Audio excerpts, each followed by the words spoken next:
கிரிஜா திருமன் பேசுறேன். அனைவருக்கும் இனிய உலக சிரிப்பு தின நல்வாழ்த்துக்கள். நல் சிரிப்புகள். சிரியுங்கள் சிரியுங்கள், உங்கள் ஆரோக்கியம் மேம்பட அவசியம் சிரியுங்கள்.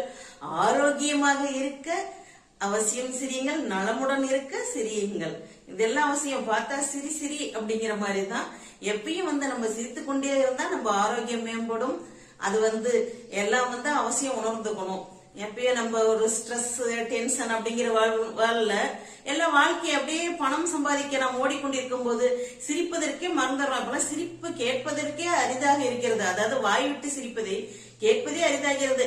சிறு பிராயத்து சிறு குழந்தைங்க மட்டும்தான் சிரிச்சிட்டு இருக்கிறாங்க. கொஞ்சம் பெரியவங்க, ஒரு பெரியவங்க நல்ல ஒரு 20 ஏஜ் இருக்கிறவங்களே சிரிப்பதற்கு என்ன சொல்றது, சிரிப்பதை கரும்பு தின்ன கூலியாவது போல சிரிக்கிறதற்கு கூலியா அப்படின்னு இருக்கிறாங்க. சிரிப்பதே மறந்து விட்டு அவங்கவுங்க அதுல ஏதோ ஒரு திங்கிங்ல அப்படி இப்படியே ஓடிட்டு இருக்காங்க. அது மாதிரி இருக்காதீங்க.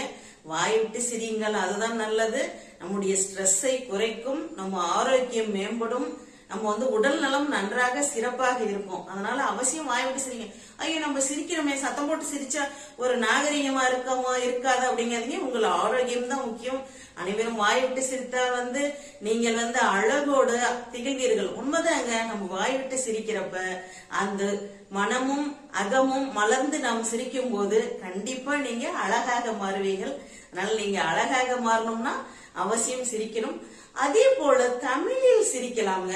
சின்ன குழந்தைகளுக்கு சொல்லிக் கொடுங்க. தமிழ்ல எப்படி சிரிக்கிறது, ஏதோ இது மாதிரி சொல்லிக் கொடுத்து சிரிக்க வைங்க. நன்றி, வணக்கம். எப்படி சிரிக்கிறது அப்படிங்கிறீங்களா? இதோ பாருங்களேன், வேடிக்கையா தான் இருக்கும். ஆனா பாருங்க,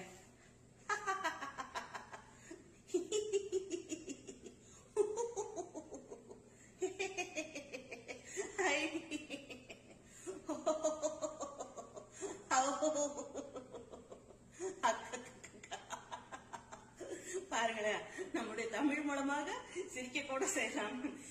வேடிக்கையாக இருந்தாலும் நீங்களும் செய்து பாருங்களேன். அப்படியே குழந்தைகள் கிட்ட சொல்லி கொடுத்த மாதிரி ஆயிரும். குழந்தைகள் கத்துக்காத சிறுபிராயத்தில் இருப்பவர்கள் எப்படி சொல்லித்தரது, தமிழ் உயிரெழுத்துக்களை நம்ம எப்படி சொல்லித்தரது அப்படிங்கிறப்ப நம்ம இந்த மாதிரி நீங்க பண்ணீங்கன்னா அவங்க இதை ஈஸியாக கத்துக்குவாங்க.